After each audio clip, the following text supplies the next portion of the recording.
Hello to APUSH Nation, and we're here today in beautiful Setauket.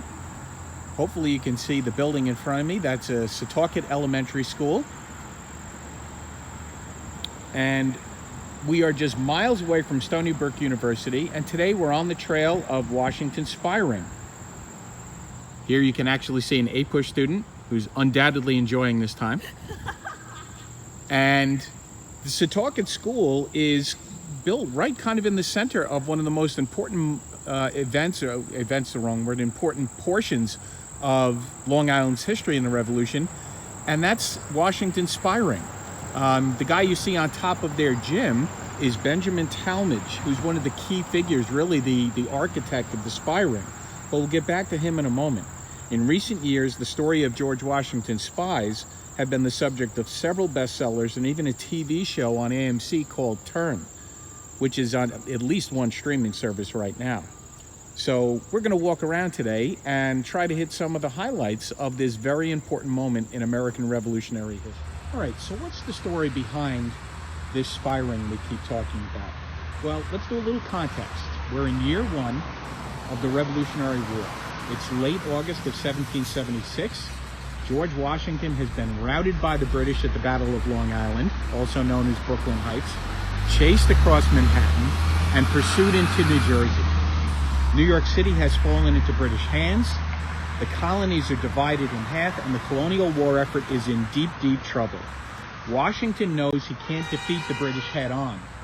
He must alter his military tactics to an attack and run strategy, and he must stay one step ahead of the British planning, or he and his army are done for.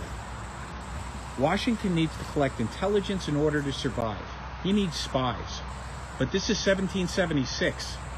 In a time where personal honor is worth dueling and dying for, war is a nasty but honorable business. But spying?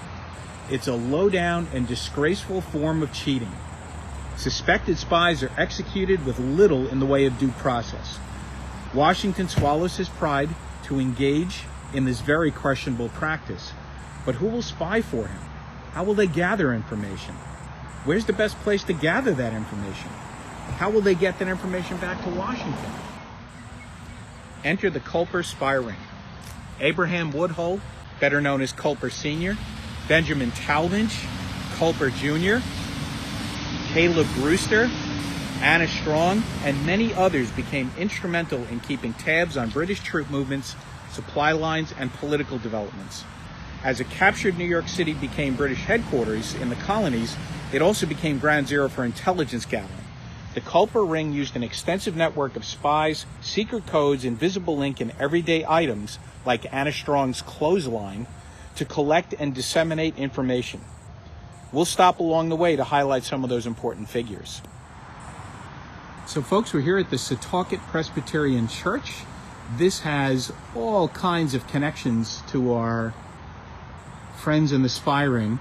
At the time of the Revolution, Benjamin Tallmadge's father, the Reverend Benjamin Tallmadge, was the minister of this church and served in that capacity for many years after the Revolutionary War. Abraham Woodhull is buried here. So are many members of the Tallmadge and the Brewster family. Interestingly enough, both Benjamin Tallmadge, our spy friend, and Caleb Brewster, who was part of the ring, are both buried in Connecticut. They moved there with family well after the war was over. This is actually not the original church. The first Presbyterian church was actually burned down by the British in 1812. Thanks a lot, Brits. And it's been rebuilt. I think this is the third incarnation of the building. The second one was built. Abraham Woodhull helped construct the second one, but I believe that one was torn down at a later time, and now I believe this is the third church in its place. Hi guys. So this one may sound a little creepy, but stay with me. We're at the back of the First Presbyterian Church in Setauket, and we're in the graveyard. I know, stay with me though. This is the actual marker and gravestone of Abraham Woodhull. Woodhull, of course, is one of the core figures in this Setauket spy ring, and He was a childhood friend of both Benjamin Tallmadge and Caleb Brewster, and very much a prominent figure in the spy ring. He was a farmer. He regularly traveled across the island and into Manhattan, and because of that, he became a very important ally for Tallmadge in this ring, because his regular travels wouldn't have drawn a lot of attention. He would have been just doing his normal business. But Woodhull had an extremely important impact on the spy ring. And later in his life, after the revolution was over, even though he was not a particularly healthy guy, he lived all the way till 1826. And as this plaque on his marker suggests, he was a very forward-thinking and progressive man. He was, for the Presbyterian Church, somebody who occupied a pew of authority, meaning he was one of the leading church elders. He freed his slaves long before they were legally freed. So we could think of him as being very progressive-minded in terms of slavery. I don't know that he would have been qualified as an abolitionist, certainly, or if he had shared that viewpoint with other people. He's later going to be a judge, and in fact, from 1799 to 1810, he's the first judge of Suffolk County, because the county itself, I guess, was only incorporated in 1799 as an independent entity from the British. And this entire marker was actually created in 1936, largely because the story of the spy ring didn't become very public until after the late 20s. Morton Pennypacker was a historian who, by just his name alone, he should be remembered. But Mort Pennypacker was a writer and a historian who did a lot of local history and was reading letters from Benjamin Tallmadge, trying to get a better sense of Long Island during the American Revolution. Well, as fate would have it, while looking at the letters of Tallmadge, he also was looking and studying some of the letters that George Washington had in his collection from the Revolution. And what he did is he recognized that the letters in Townsend's collection, the handwriting matched the writing of the so-called Samuel Culper Jr. letters. And it was Morton Pennypacker in late, probably 28, 29, who is the one who really broke the story that, in fact, Tallmadge was the leader of this ring, and he was this mysterious figure, Samuel Culper Jr. And if that wasn't enough to make Abraham Woodhull the coolest guy in the world, he was born on October 7th, 1750. And as we know, an awful lot of really cool people are born on October 7th. Just ask Miss Caputo. All right, take care.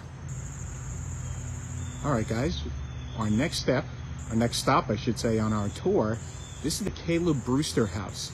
Brewster was one of the key people in the spy ring. He was actually a whaleman, I should say, and he oftentimes was the go-between for people like Abraham Woodhull and Townsend, and he would actually take his whaling boat and go across the Long Island Sound, because though Long Island was under British control, Connecticut wasn't, and he was able to get messages to Washington and Washington's army by landing in Connecticut under the guise of doing his business and whaling business. This house, I believe, is now owned by the Three Village Historical Society, the Ward Melville Historical Society.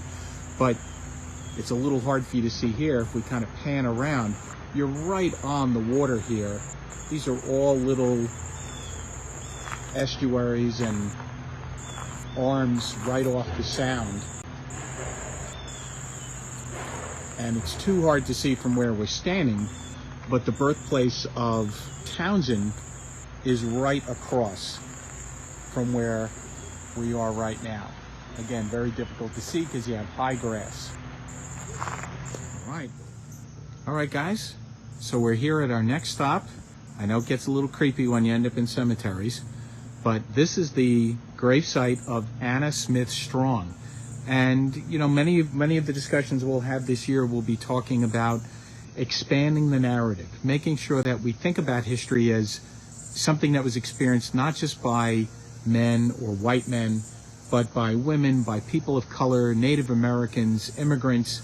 And you don't have to work very hard to find examples of those viewpoints, those perspectives. And certainly Anna Strong is a very instrumental part of this story of the spiring. It's her clothesline that we talked about famously. The Strong family farm was across the water from the Woodhull farm, and she would use the clothesline by hanging different color garments on the clothesline to let Abraham Woodhull know that there were messages that needed to be delivered. And in many ways, her position as a woman and a mother actually made her the perfect spy, because the British would have never anticipated that a woman would be participating in such an endeavor, such a practice. So she was kind of hiding in plain sight. And her husband, who is buried next to her, is also part of that spiring, somebody who participated and aided. He was actually arrested by the British during the Revolution, and Anna Strong was doing all of this work while raising 6 children, managing the family farm, and still, performing this enormously important patriotic duty. She died in 1812, so she wasn't exceptionally old at the time of her death, although 72 at the time would have been a ripe old age. We don't think of it today as being particularly elderly. So she lived a good long life, but was very active and very important in this spiring. So we're back here at the First Presbyterian Church. I just wanted to add insult to injury. When the British did take over this portion of the town, they actually used the church as a stable, of all things. So the original building had horses trolling all through. Thanks for joining us for this latest edition of APUSH on the Road. Make sure you check that description box. It's going to have all kinds of interesting things like links for the Setauket spy ring with an interactive map and directions so you and your family can take this tour yourself. And don't forget to check that information box as well for links that are going to connect you to the content outline and College Board's historical themes. See you next time on APUSH on the Road.